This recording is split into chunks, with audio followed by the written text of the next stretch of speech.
નમસ્કાર વિદ્યાર્થી મિત્રો, આલ્ફા વિદ્યા સંકુલ તાળા ઓનલાઈન શિક્ષણમાં આપનું હાર્દિક સ્વાગત છે। હવે જો આપણે લગભગ માર્ગ પ્રસંગોપાત થોડુંક ઘણી લાંબા સમય આપણે મળ્યા છે, તો ફરી પાછા જ્યાં નવું ચેપ્ટર શરૂ કર્યું હતું દ્વિઘાત સમીકરણ, એમાં આપણે અમુક ખાલી સમીકરણો બનાવતા શીખાતા, તો કે એનું ગાણિતિક સ્વરૂપમાં કઈ રીતના રૂપાંતર કરવું, આખો જે આખી રકમ આપેલી હોય એના ઉપરથી આપણે કેમાં આપણે જો આના જેવા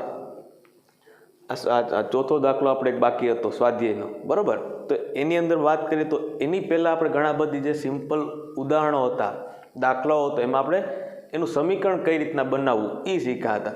પછી એના પછીનો જે બીજો ભાગ અહીં તમને દેખાય છે, હવે તમે સમીકરણ બનાવી નાખ્યા તો ન્યા સુધી તો હાલશે નહીં કામકાજ।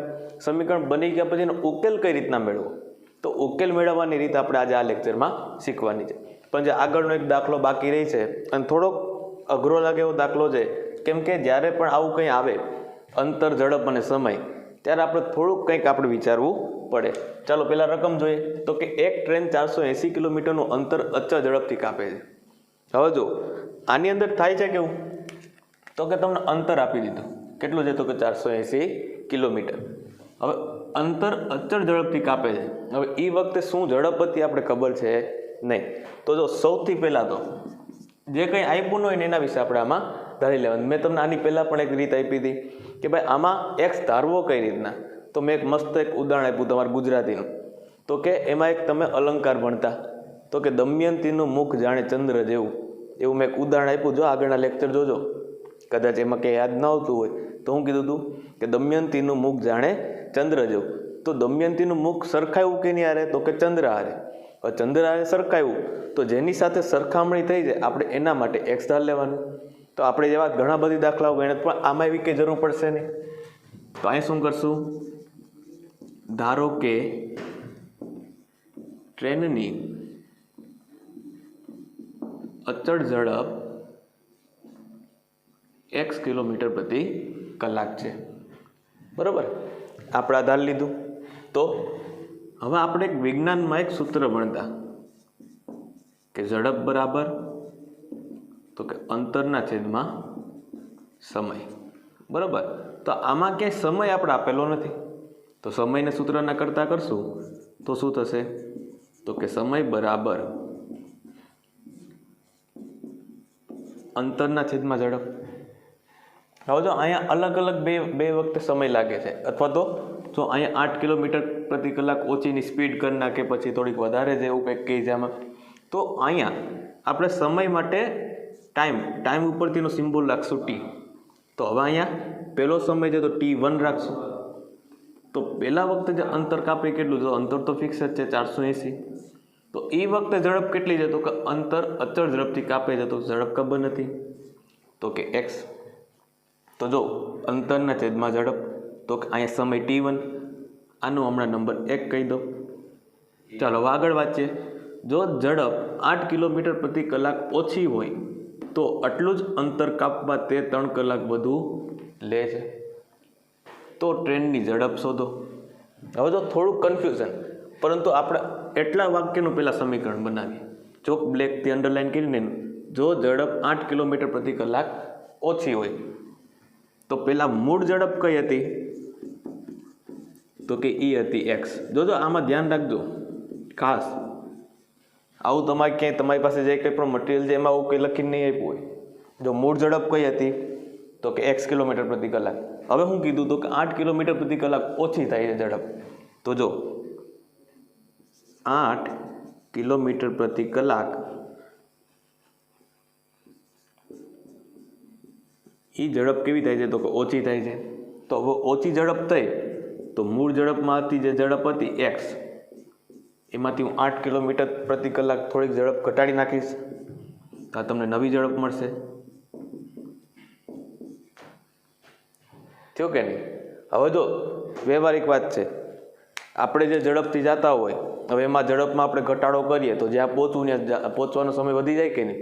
ધારો કે તમે ક્યાંય પણ એક જગ્યાએથી બીજી જગ્યાએ જાઓ તો સ્પીડમાં ગાડી હકાવો તો તમે ટાઈમે પહોંચી જાઓ કે, અથવા તો વહેલા પહોંચી જાઓ કે નહીં। હવે એનાથી ઉલટું વિચારો કે તમારી ઝડપ ઘટી ગઈ ટ્રાફિકના કારણે, તો જ્યાં પહોંચવું ત્યાં સમય થોડોક વધારે લાગશે ને કે પહોંચવામાં, તો એ જ વસ્તુ થયું।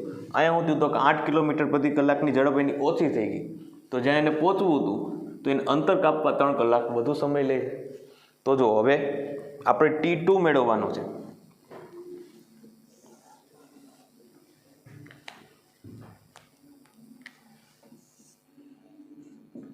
તો T2 બરાબર, જો અંતર તો ફિક્સ છે 480. હવે શું થયું તો કે એમાં ઝડપ ઘટાડી થયું આવું કંઈક, તો કે 480/x-8 અંતરના છેદમાં ઝડપ સમય આપણું T2. હજી શું થાય છે તો કે જો તો આટલું અંતર કાપવા માટે તે 3 કલાક વધુ લે છે. તો કે જે સમય લે છે કેટલો છે તો કે 3 કલાક કરતાં વધારે. તો કે જે અંતર કાપવાનું હતું એના કરતાં 3 કલાક વધુ લે છે. તો કે આમ કહી શકું T2 બરાબર T1 + 3. જો હવે આખું વાક્ય બોલું, જે નવી ઝડપ નવો જે સમય હતો એ શું થતું હતું તો કે જે પહેલાં સમય લાગતો હતો ને, જે અહીંયા આપણે હમણાં પહેલું સમીકરણ મેળવ્યું, આ જે સમીકરણમાં જે ઝડપે જતી હતી એમાં ઝડપ ઘટાડી એટલે આવું થયું x-8. હવે ઝડપ ઘટાડી તો એ વખતે જે સમય લાગતો હતો એ કેટલો હતો તો કે 3 કલાક વધુ. એટલે શું થયું તો કે જો નવો સમય શું થયો તો કે પહેલાં કરતાં 3 કલાક વધુ લાગે. ચાલો હવે આ બધાની કિંમતો મૂકી દો. T2 એટલે તો કે 480/x-8. T1 એટલે 480/x અને 3. ચાલો હવે આનું સાદુરૂપ આપવાનું છે આપણે.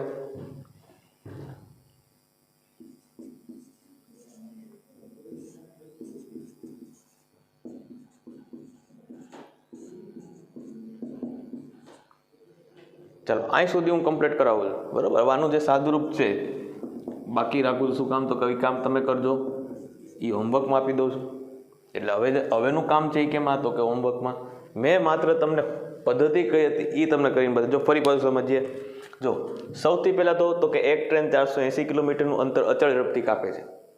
એટલે આપણે ખબર પડી ગઈ કે અંતર ફિક્સ છે 480 કિલોમીટર પ્રતિ કલાક અથવા 480 કિલોમીટર.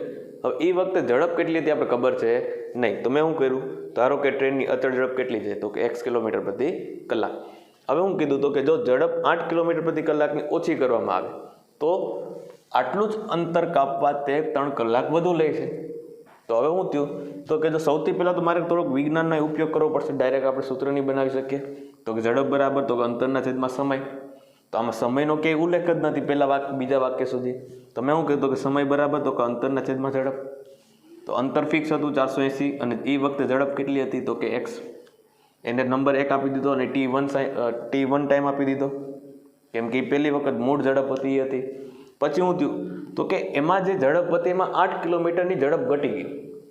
તો શું થયું તો કે મૂળ ઝડપ હતી x, એમાંથી 8 કિલોમીટરની ઓછી થઈ ગઈ.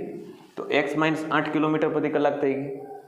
પછી તો કે હવે જે સમય જે તે તમે જ્યાં પહોંચવું હતું ત્યાં એને 3 કલાક વધુ સમય લાગે. જો તો આટલું જ અંતર કાપવા માટે તે 3 કલાક વધુ સમય લે છે.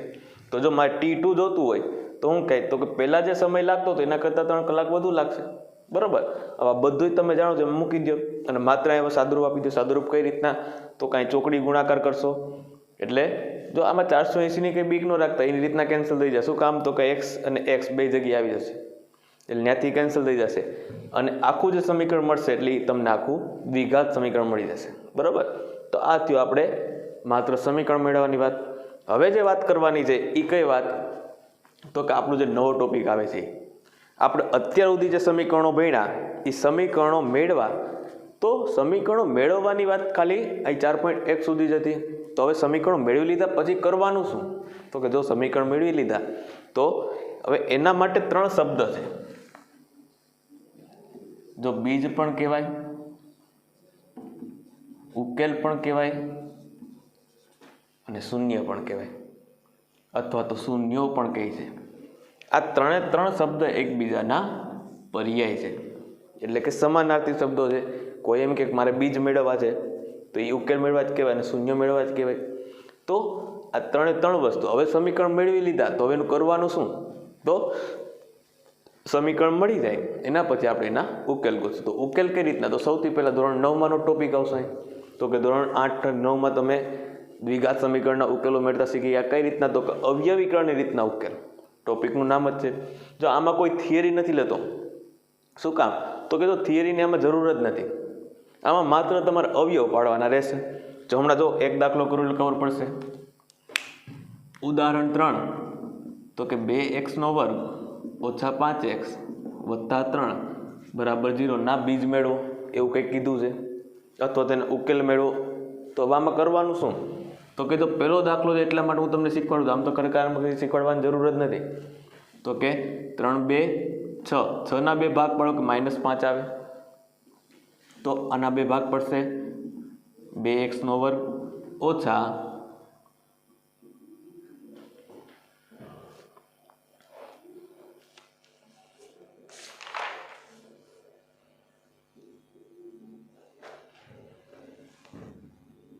2 તેરી 6 એટલે એના જ ભાગ પોતે પડશે.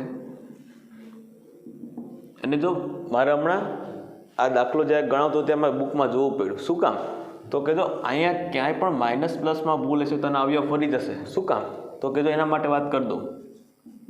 જો પહેલા પદ અને છેલ્લા પદનો ગુણાકાર કેટલો આવ્યો? તો કે 6. તો કે 6 ના એવા 2 ભાગ પાડો કે -5 આવે. તો કે જો પોતે એક ભાગ, આ 2 તો થવાના જ છે પોતે ભાગ. હવે અહીંયા શું થાય? તો કે 6 × 6 થાય, અને આમાં તમે માઇનસ પ્લસ કરશો તોય -5 મળશે જ તમને. બરાબર? પણ એની કન્ડિશન શું? તો કાંઈ +3 છે. એટલે એ રીતના આપણે કામ કર્યું. એટલે ખાસ ધ્યાન રાખજો કે હવે જે નાના નાના દાખલાઓ હતા એના કરતાં થોડાક ટફ દાખલાઓ આવશે. 2 2ની જોડી કરો, અહીંથી 2x કોમન નીકળ્યા તો x - 2 વધ્યા, અહીંથી -3 કોમન કાઢ્યા, x - 1 વધ્યા, અને અહીંથી 3 કોમન કાઢ્યા તો અહીંયા x - 1 બરાબર 0. તો x - 1 અને 2x - 3 બરાબર 0. તો x - 1 બરાબર 0 અથવા 2x - 3 બરાબર 0. તેથી x બરાબર 1 અને x બરાબર 3/2.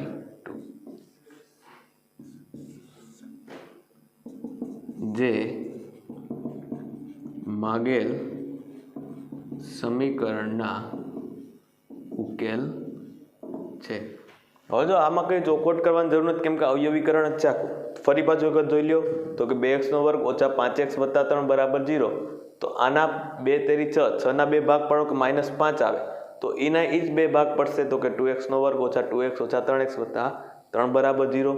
આ 2ની જોડી કરી નાખો. જે કોમન નીકળ્યું તે કાઢ્યું તો 2x કોમન નીકળ્યા, અંદર વધ્યા x - 1, અહીંયાથી -3 કોમન કાઢ્યા તો અંદર વધ્યા x - 1 બરાબર 0. તો આમાં જે સરખા કાઉન્સ છે એ પહેલાં લખી નાખો. તો x - 1 વધ્યું એ બીજા કાઉન્સમાં, તો 2x - 3 વધ્યા એ બરાબર 0. એના પછીનું કામ શું? તો કે x - 1 બરાબર 0 અથવા તો 2x - 3 બરાબર 0. તો અહીંથી xની મને કિંમત મળી તો કે x બરાબર 1 અને x બરાબર 3/2. આ જે મેળવ્યું હું મેળવ્યું તો કે એનો ઉકેલ મેળવ્યો. ઉકેલ શું કામ ને?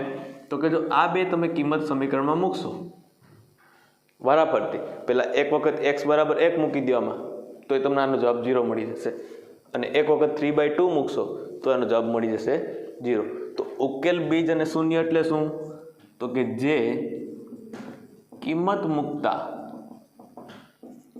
સમીકરણનો જવાબ શૂન્ય મળે તેને તે સમીકરણનો બીજ, ઉકેલ અથવા તો શૂન્ય કહેવાય. ચાલો અહીં સુધી મગજમાં ક્લિયર? ચાલો એના પછીનો જ બીજો દાખલો અથવા ઉદાહરણ 4. તો આપણું સમીકરણ શું છે? તો કે 6x² ઓછા x ઓછા 2 બરાબર 0. તો આમાં કામ શું કરશું? તો કે આગળના દાખલાની જેમ, તો કે 6 2 12, 12 ના 2 ભાગ પાડો કે -1x આવે તો અથવા તો -x આવે. તો કે 4 તેરી 12.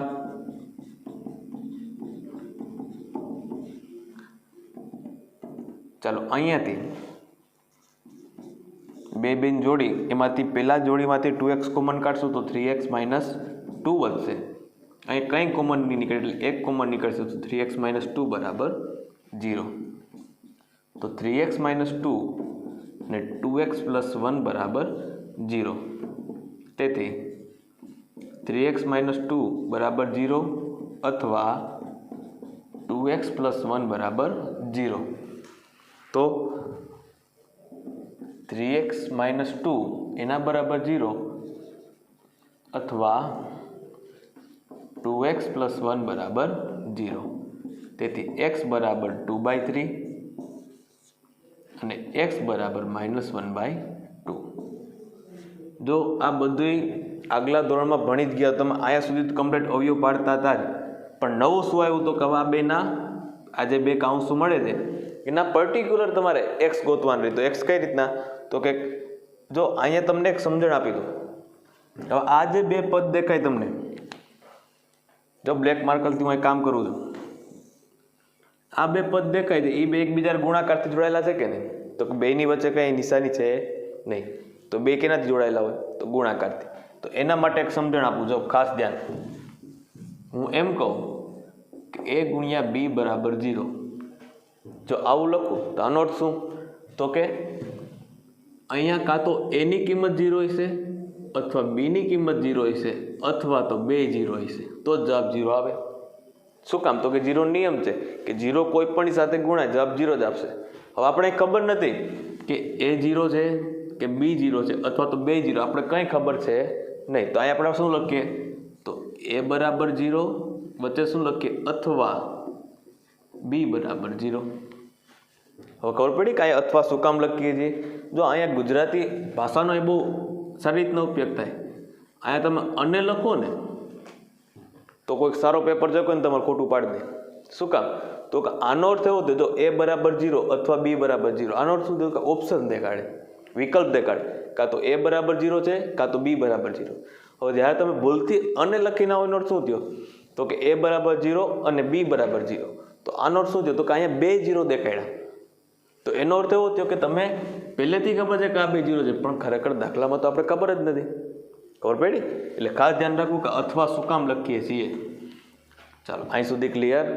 હવે તો કે પહેલાં આમાં થોડીક પ્રેક્ટિસ કરો, અને જેને અવયવીકરણ નથી આવડતું એ હજી તમારી પાસે ટાઈમ છે કે ધોરણ 8માંની બુક લઈ અને આવા બધા દાખલાઓ સોલ્વ કરો, અને ફરી પછી આપણે આગળ વધીએ. બરાબર? ચાલો એક વખત નજર કરી લ્યો, પછી આપણે પાછા દાખલાઓમાં આગળ વધીએ.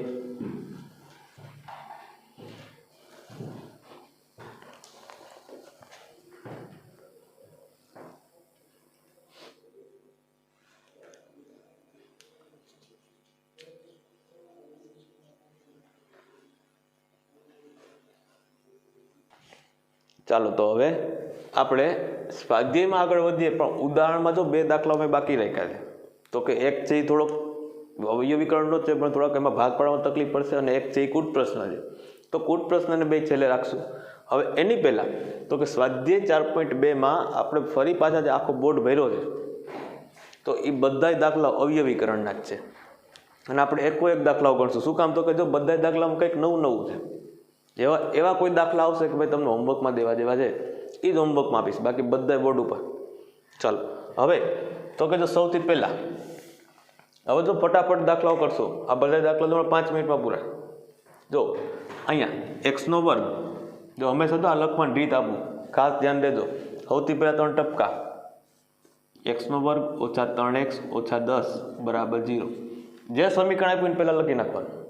પછી તો કે વિચાર ભાઈ અહીંયા 10, અહીંયા પહેલા આંકમાં કંઈ છે નહીં, તો અહીંયા 1 તો હોય જ. તો કે 10 × 10, 10ના બે ભાગ પડો કે -3 આવે. તો સીધું મગજમાં પટદાન લાઈટ થઈ જાય, 5 × 10 થાય. તો કે જો અહીંયા શું થયું? તો 5 × 10 તો 5x વત્તા 2x ઓછા 10 બરાબર 0. હવે જો આ નિશાનીઓ કઈ રીતના નક્કી કરવી?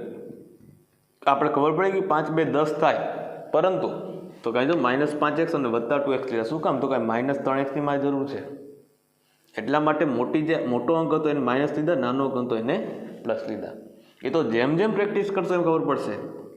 અને હજી કહું છું ભાઈ, અવયવીકરણ છે એ બહુ અગત્યના રહેશે.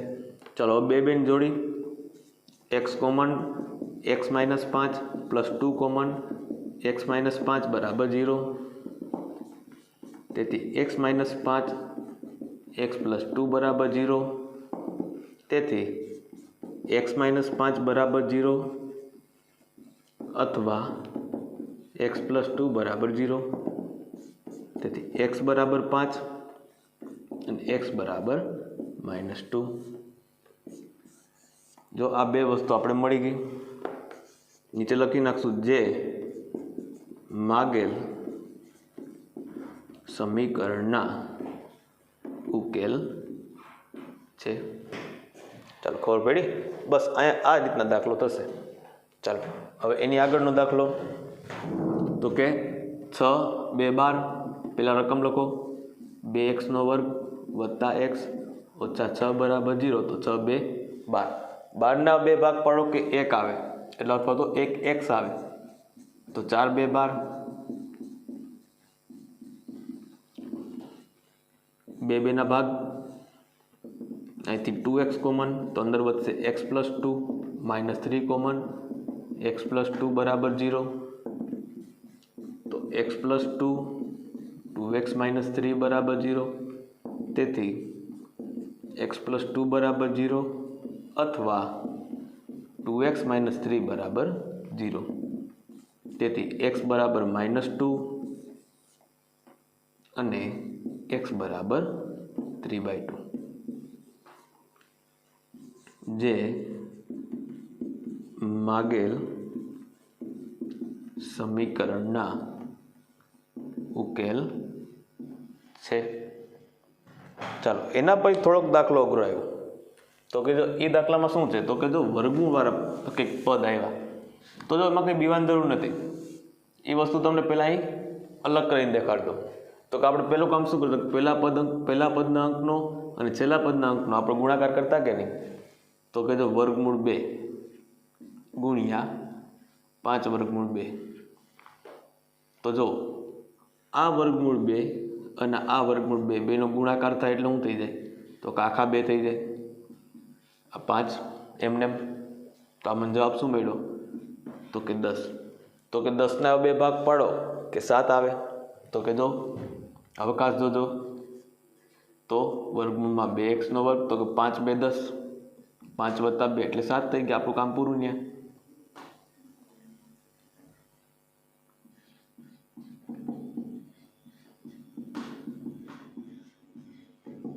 જો ફરી પાછું ખાસ ધ્યાન આપજો, મને ખબર પડે કે ભાઈ આમાં ઘણા લોકોને ખબર નહીં પડી હોય. ફરી પાછું તો કે જો પેલું પદ વર્ગમૂળ 2, છેલ્લું પદ 5√2, એ બેનો ગુણાકાર કરો ને વચ્ચેનું પદ લઈ આવવાનું હોય કે નહીં આપણે. તો બેનો ગુણાકાર કરશો તો વર્ગમૂળ 2 ગુણ્યા વર્ગમૂળ 2 એટલે 2 આખા થઈ ગયા. હવે ગુણ્યા 5 તો 5 2 10. તો 10ના બે ભાગ પાડો કે 7 આવે તો કે 2 5 10, એ જ આપણો બે ભાગ થઈ ગયા અને 5 2 + 5 એટલે 7 થઈ ગયા. ચાલો હવે 2 2 ના જૂથ. ચાલો આ 2 2 ના જૂથ કર્યા તો અહીંયાથી વર્ગમૂળ 2x કોમન નીકળશે તો અંદર વધશે x વત્તા અહીંયાથી એક વર્ગમૂળ વાળું પદ હોય. જો હંમેશા યાદ રાખજો, અહીં લખું છું કે વર્ગમૂળ 2 ગુણ્યા વર્ગમૂળ 2 એટલે મને 2 મળે. તો આનો અર્થ શું થયો તો કે 2ની અંદર વર્ગમૂળ 2 2 વખત સમાયેલા છે. તો અહીંયાથી જો એક વર્ગમૂળ વાળું પદ નીકળી ગયું તો અંદર હજી એક વર્ગમૂળ વાળું પદ હશે કે નહીં. ખબર પડી? ચાલો અહીંયા તો કે 5 કોમન કાઢો, x વત્તા વર્ગમૂળ 2 એના બરાબર 0. તો x વત્તા વર્ગમૂળ 2 અને વર્ગમૂળ 2x વત્તા 5 બરાબર 0. તેથી x વત્તા વર્ગમૂળ 2 બરાબર 0 અથવા વર્ગમૂળ 2x વત્તા 5 બરાબર 0. તેથી x બરાબર માઇનસ વર્ગમૂળ 2 અને x બરાબર -5 છેદમાં વર્ગમૂળ 2 જે માગેલ સમીકરણના ઉકેલ છે. જો કંઈ બીવાની જરૂર નથી, ખાલી થોડુંક મગજનો ઉપયોગ કરો. જો ફરી પાછું તો કાંઈ વર્ગમૂળ 2 ગુણ્યા 5 વર્ગમૂળ 2 બેનો ગુણાકાર કરે મને શું મળ્યું તો કે 2 મળ્યા. 5 તો હતા જ, 5 2 તો કે 10. આ વસ્તુ મગજમાં આવી જાય. કોઈ પણ અંક હોય, કોઈ પણ અંક, ખાલી આ 2 લખાય એવું નહીં. હું 5 લખું તો એના બે ભાગ પડે, વર્ગમૂળ 5 ગુણ્યા વર્ગમૂળ 5. ખબર પડી? કોઈ પણ અંક હોય એની અંદર 2 એના બીજા વર્ગમૂળવાળા પદ સમાયેલા હોય. બરાબર? આ મગજમાં થોડુંક યાદ રાખજો. હવે તો કે મેં 5 2 10, 10ના બે ભાગ પડે કે 7 આવે તો કે 2 5 10, તો કે 2 વર્ગમૂળ 2x નો વર્ગ વત્તા 2x વત્તા 5x વત્તા 5 વર્ગમૂળ 2 બેના જૂથ કર્યા જે કોમન નીકળતું. પણ અહીંયા એક વસ્તુ તમને થોડુંક નિરખીને દેખાડું તો અહીંયા માત્ર વર્ગમૂળ 2 પછી x છે મેં થોડોક દૂર લઈ ગયો. શું કામ? તો કે જો તમે આમ લખશો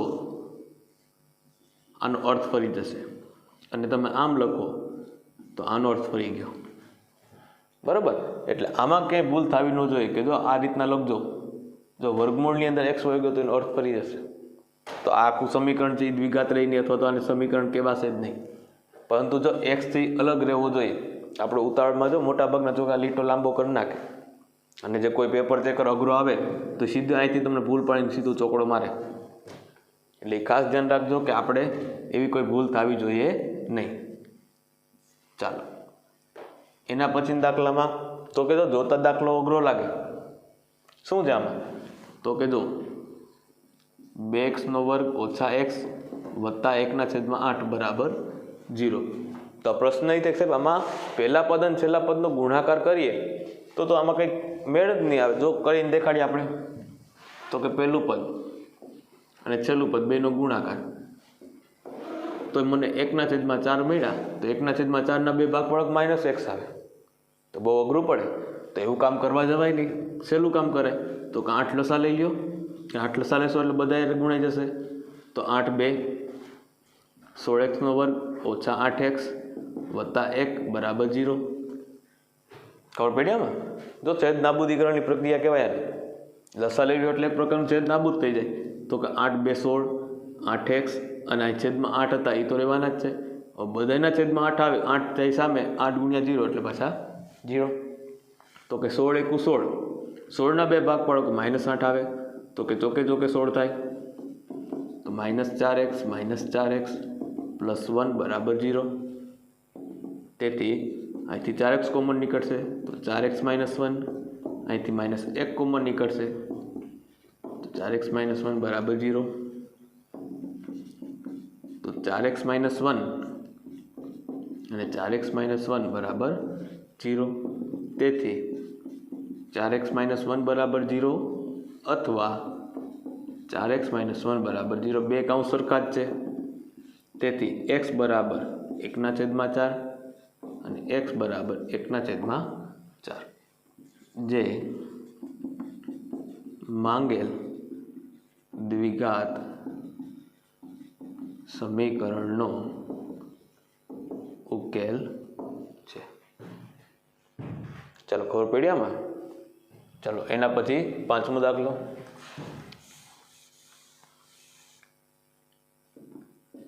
100x નો વર્ગ ઓછા 20x વત્તા 1 બરાબર 0. તો કે 100ના 2 ભાગ પાડો કે 10 આવે. તો કે 100 × 100 100ના 2 ભાગ પાડો કે શું આવવું જોઈએ? તો કે 20 આવવા જોઈએ. તો કે 10 દાન 100. તો કે 100x નો વર્ગ ઓછા 10x ઓછા 10x વત્તા 1 બરાબર 0. જો 10 દાન 100 બેનો ટોટલ કરશો તો 20 આવી જશે. અહીંયાથી 10x કોમન કાઢો તો અંદર વધશે 10x - 1. અહીંયાથી -1 કોમન નીકળશે તો 10x - 1 બરાબર 0. તેથી 10x - 1 અને 10x - 1 બરાબર 0. તેથી 10x - 1 બરાબર 0 અથવા 10x - 1 બરાબર 0. તેથી x બરાબર 1/10. અહીંયા પણ શું મળ્યું? x બરાબર તો કે 1/10. તેથી જે માંગેલ દ્વિઘાત સમીકરણના ઉકેલ છે. તો કે જો આ રીતના આપણે 5 દાખલાઓ સ્વાધ્યાયના પહેલો પ્રશ્ન હતો એ કમ્પ્લીટ કર્યા. હવે આની પ્રેક્ટિસ ફરજિયાત બધાય કરી લેજો. અને બીજી બધી વસ્તુઓમાં તો કે જો સૌથી પહેલાં તો આ બધાય દાખલામાં અવયવીકરણ જ છે એટલે થોડાક આપણે સ્પીડમાં આપણે કામ કર્યું. હવે જે દાખલાઓ આવશે એમાં થોડાક કૂટ પ્રશ્નો ટાઈપના છે. હા, હવે બધા કૂટ પ્રશ્નો ટાઈપના છે એટલે આમાં પહેલાં વધારે પ્રેક્ટિસ કરો, પછી કુટ પ્રશ્ન આવે આપણે પહેલાં સમીકરણ બનાવશું, સમીકરણ બની ગયું પછી એને આ રીતના આપણે ઉકેલ ગોતવાના રહેશે. ચાલો અહીં સુધી પહેલાં નજર ફેરવી લ્યો અને આમાં ખૂબ પ્રેક્ટિસ કરો એટલે આપણે કુટ પ્રશ્નમાં સહેલું પડે. ચાલો જોઈ લેજો.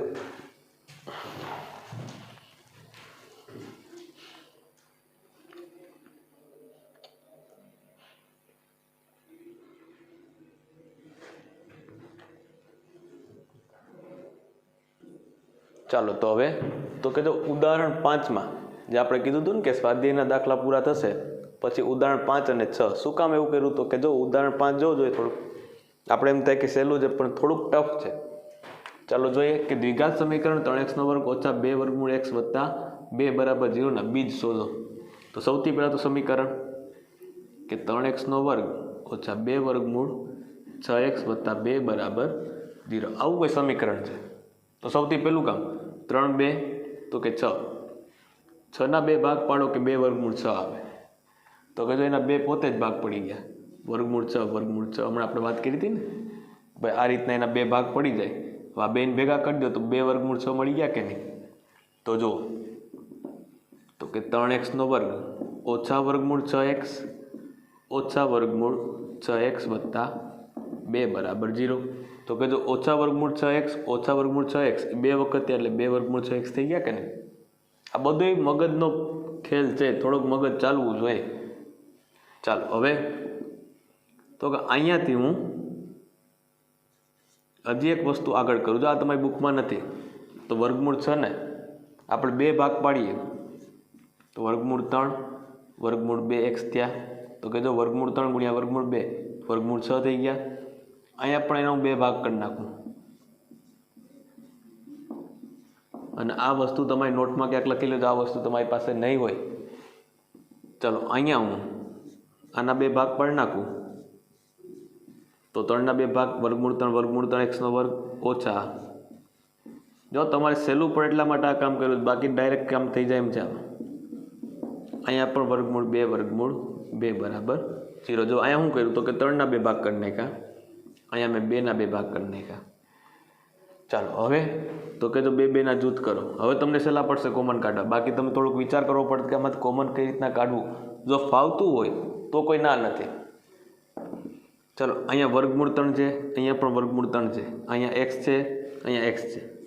તો અહીંથી કોમન નીકળશે વર્ગમૂળ 3x. તો અંદર વધશે વર્ગમૂળ 3x ઓછા અહીંયાથી જો વર્ગમૂળ 3 નીકળી ગયા, અહીંથી x નીકળી ગયા, વધ્યા શું તો વર્ગમૂળ 2.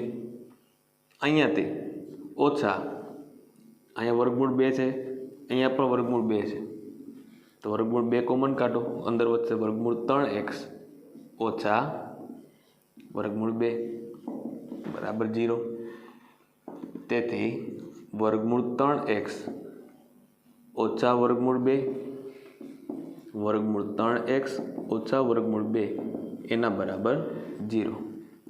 તેથી વર્ગમૂળ 3x ઓછા વર્ગમૂળ 2 = 0 અથવા વર્ગમૂળ 3x ઓછા વર્ગમૂળ 2 = 0. તેથી x બરાબર વર્ગમૂળ 2/વર્ગમૂળ 3 અથવા x બરાબર વર્ગમૂળ 2/વર્ગમૂળ 3. ચાલો એક વખત ફરી પાછું સમજી લઈએ એટલે ખબર પડે. ચાલો અહીંયા કે જો વર્ગમૂળ 3x² ઓછા 2 વર્ગમૂળમાં 6x + 2 = 0. તો કે જો અહીંયા 3 2 6 6ના 2 ભાગ પાડો કે 2 વર્ગમૂળ 6 આવે. તો તમે ગમે એટલા મથો આ મગજમાં લાઈટ થાય જ નહીં કે આ રીતના કરવું કામ કેમ. તો આપણે હમણાં જ કીધું કે ભાઈ કોઈ પણ સંખ્યા એના 2 ભાગ પડે. તો કે 6 હતા એના 2 ભાગ ક્યાં પડ્યા તો વર્ગમૂળ 6 વર્ગમૂળ 6. બસ એનો જ ઉપયોગ કરી લ્યો તો કે 3x² ઓછા વર્ગમૂળ x વર્ગમૂળ 6x ઓછા વર્ગમૂળ 6x + 2 આ 2 ભેગા થશે એટલે 2 વર્ગમૂળ 6x થઈ જશે. ચાલો એ જ વસ્તુ અહીંયા પછી મેં હું કહું તો વર્ગમૂળ 6ના 2 ભાગ કરી નાખે વર્ગમૂળ 3 વર્ગમૂળ 2 વર્ગમૂળ 3 વર્ગમૂળ 2. એના પછીના સ્ટેપમાં હું કહું તો કે અહીં જે 3 હતા એના 2 ભાગ પડ્યા વર્ગમૂળ 3 વર્ગમૂળ 3. અહીંયા 2 હતા એના ભાગ પડ્યા વર્ગમૂળ 2 વર્ગમૂળ 2. શું કામ તો કે તમને કોમન કાઢવામાં તમને સહેલું પડે. અહીંયા જો વર્ગમૂળ 3 અને વર્ગમૂળ 3 બે જૂથમાં સાથે છે અને x પણ છે તો 2 કોમન કાઢ્યા વૈધુય કાઉન્સમાં. અહીંયા શું તો કે વર્ગમૂળ 2 બે જગ્યાએ છે, ત્યાંથી વર્ગમૂળ 2 કોમન કાઢ્યા. અહીંયા પણ એ પાછું જે કોમન કાઉન્સ હતો એ થઈ ગયો. આ 2 જે કોમન કાઉન્સ હતા એ પહેલાં લખ્યા વૈધુય પછી બાકીના કાઉન્સમાં લખ્યું. તો 2 કાઉન્સ છે સરખા જ મળ્યા એટલે બેની કિંમત પણ કેવી મળી? સરખી. તો નીચે એક લાઈન કઈ લખશું? જે માંગેલ દ્વિઘાત સમીકરણના ઉકેલ છે. ચાલો એના પછી તો હવે કૂટ પ્રશ્નમાં આગળ વધીએ. તો કે જો કૂટ પ્રશ્નમાં તો ઉદાહરણ છે, એક પ્રાર્થના ખંડનું ક્ષેત્રફળ 300 મીટર સ્ક્વેર છે. તેની લંબાઈ તેની પહોળાઈના બમણાથી 1 મીટર વધારે છે. તો પ્રાર્થના ખંડની લંબાઈ તથા પહોળાઈ શોધો. હવે જો સૌથી પહેલાં તો જે માહિતી આપી એ લખી નાખો પહેલાં. તો કે શું આપેલું છે? તો કે પ્રાર્થના ખંડનું ક્ષેત્રફળ કેટલું છે? 300 મીટર સ્ક્વેર. હવે જો હમણાં આપણે વાત કરી હતી લેક્ચરની શરૂઆતમાં કે ભાઈ આમાં લંબાઈ માટે એક્સ ધારવું કે પહોળાઈ માટે એક્સ ધારવું, તો એ વાક્ય વાંચવું જોઈએ કે તેની લંબાઈ તેની પહોળાઈના બમણાથી 1 મીટર વધારે છે. તો કે જો હમણાં જ કીધું કે દમયંતીનું મુખ જાણે ચંદ્ર જેવું, તો દમયંતીનું મુખ કિને સરખાયું હતું? તો કે ચંદ્ર હારે. તો આપણે ચંદ્ર માટે શું ધારતા હતા? તો કે એક્સ. આ શું કીધું? તેની લંબાઈ પહોળાઈના, તો લંબાઈને સરખાવી કેની હારે? તો કે પહોળાઈ હારે. તો કે પહોળાઈના બમણાથી 1 મીટર વધારે. તો આમ કેના માટે એક્સ ધારશો? ખબર પડી? તો અહીં ધારો કે પહોળાઈ x મીટર છે. ચાલો હવે આગળ વાંચીએ. તેની લંબાઈ તેની પહોળાઈના બમણાથી 1 મીટર વધારે છે. લંબાઈ પહોળાઈના બમણાથી 1 મીટર વધારે છે. તેથી લંબાઈ બરાબર, તો કે પહોળાઈના બમણા એટલે 2x થયા. એક્સના બમણા કરવા પડે ને આપણે. પહોળાઈના બમણા એટલે શું થયું? તો કે 2x. એના કરતાં 1 વધારે તો +1 મીટર થશે. ચાલો ખબર પડી? હવે શું છે? તો કે આખો એક લંબચોરસ ઓરડો છે. તો લંબચોરસ પ્રાર્થના ખંડનું ક્ષેત્રફળ બરાબર લંબાઈ ગુણ્યા પહોળાઈ. લંબચોરસનું ક્ષેત્રફળનું સૂત્ર શું થાય? તો કે લંબાઈ ગુણ્યા પહોળાઈ. મેં ખાલી એક નવો શબ્દ શું ઉમેરો? તો કે પ્રાર્થના ખંડનું ક્ષેત્રફળ, અથવા તો એમ કહો લંબચોરસનું ક્ષેત્રફળ બરાબર શું થયું? તો લંબાઈ ગુણ્યા પહોળાઈ. ચાલો હવે આ આપેલું હતું તમને, આખું ક્ષેત્રફળ તમને આપી દીધું પ્રાર્થના ખંડનું 300 મીટર સ્ક્વેર. લંબાઈ આપણે હમણાં મેળવી 2x + 1. પહોળાઈ તો કે x. ચાલો આને વ્યવસ્થિત ગોઠવી નાખો. 2x + 1 એને ગુણ્યા x એના બરાબર 300. તો 2x² + x બરાબર 300. તો 2x² + x ઓછા 300 બરાબર 0. ચાલો હવે આના ભાગ પાડવાના કે 3 2 6, 600ના 2 ભાગ પાડો કે 1 આવે. ચાલો હવે અહીંથી એટલું કામ તમને હોમવર્કમાં આપું. મેં તમને માત્ર સમીકરણ મેળવી દીધું. હવે તમારે આના અવયવીકરણ રીતના અવયવી પાડી અને ઉકેલ લેવાના રહેશે. ચાલો હવે આપણે પ્રશ્ન નંબર 2માં આગળ વધીએ. તો કે જો પ્રશ્ન નંબર 2માં એવું કંઈક કીધું કે ઉદાહરણ 1માં આપેલ પ્રશ્નોના ઉકેલ મેળવો. તો મેં જો ઉદાહરણ 1ની ફરી પાછી આખી રકમ નથી લખી, માત્ર યાદ આવી જાય એટલા માટે હું લખ્યું. તો કે ઉદાહરણ 1 શું હતું? કે જોનન જીવનથી પાસે કુલ 45 લખોટીઓ હતી, એમાંથી અમુક લખોટીઓ કંઈક ખોવાઈ જાય છે ને એવું કંઈક હતું. તો મેં આખી રકમ નથી લખી. એ વખતે આપણે સમીકરણ મેળવ્યું એટલે મેં ડાયરેક્ટ સમીકરણ લખ્યું. તો હવે જો એવું તમારે કામ નથી કરવાનું, તમારે આખી રકમ લખવાની વ્યવસ્થિત. રકમ ઉપરથી પહેલાં સમીકરણ કઈ રીતના આવ્યું એ લખવાનું, અને સમીકરણ જો આ રીતના કંઈક મળશે આપણે પહેલાં મેળવ્યું હતું. તો x² - 45x + 324 બરાબર 0. આવું કંઈક આપણે ઉદાહરણ 1 ગણ્યું ત્યાં સમીકરણ મળ્યું હતું. તો હવે x² - 45x + 324 બરાબર 0. તો 324ના 2 ભાગ એવા પડવાના છે કે 45 આવે. તેથી x² - 36x - 9x + 324 બરાબર 0. તો x - 36, અહીંથી -9 કોમન કાઢો તો x - 36 બરાબર 0. તેથી x - 36 x - 9 બરાબર 0. તેથી x માઇનસ 36 બરાબર 0 અથવા x માઇનસ 9 બરાબર 0. તેથી x બરાબર 36 અને x બરાબર 9 આ બે કિંમત મેળવી. તો આનો અર્થ એવો થયો કે જો જોન પાસે 36 લખોટી હશે તો જીવંતી પાસે 9 લખોટી હશે. અને જો આનાથી ઉલટું, કેમ કે આ રકમમાં એવું છે કે ભાઈ તમે એવું જરૂર નથી કે જોન માટે જ તમે x ધારો અને જીવંતી માટે જે ખોવાઈ ગઈ હતી એ ધારો, તો એવું નહીં. આપણે જીવંતી માટે x ધારશું તો જીવંતી પાસે 36 લખોટી થશે. એટલામાં ઉલટ સુલટ આપણે કરી શકીએ. એટલા માટે જો એક એરો કરી દઉં છું વચ્ચે. છેલ્લે તમારે બે વાક્ય લખવા પડે કે જોન પાસે 36 લખોટીઓ હશે અને જીવંતી પાસે 9 લખોટીઓ છે, અથવા જીવંતી પાસે 36 લખોટી હશે અને જોન પાસે 9 લખોટી. આવું છેલ્લું વાક્ય, બે વાક્ય તમારે લખવા પડે. શું કામ? તો કે આમાં તમે પહેલેથી જો x એ રીતના ધારો તો છેલ્લે બેની કિંમતો ચેન્જ આવશે. ચાલો, એના પછી ઉદાહરણ 2માં કંઈક કુટીર ઉદ્યોગમાં એક રમકડા બનાવવાના હતા અને એ રમકડા ઉપરથી આપણે કંઈક સમીકરણ મેળવ્યું હતું. એ સમીકરણ મેં ડાયરેક્ટ અહીં લખી નાખ્યું છે. હવે એ સમીકરણ શું હતું? તો કે x² - 55x + 750 બરાબર 0.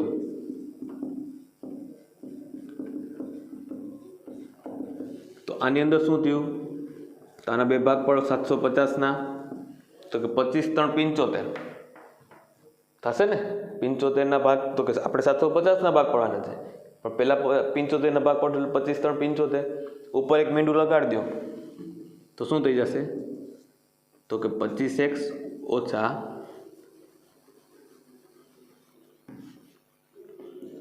30x - 25x + 750 બરાબર 0. 25 × 3 = 75, 25 × 30 એટલે 750 થઈ ગયા.